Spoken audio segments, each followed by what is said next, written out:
Okay, so the problem is when you have towels on the back of the door hits, and normally the towels push it off. So I've got an idea.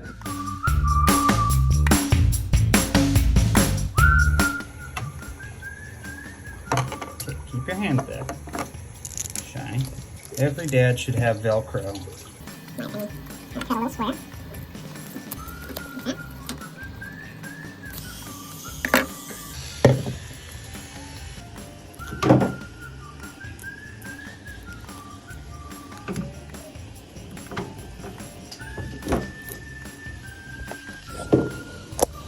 Ta-da! What do you boys think?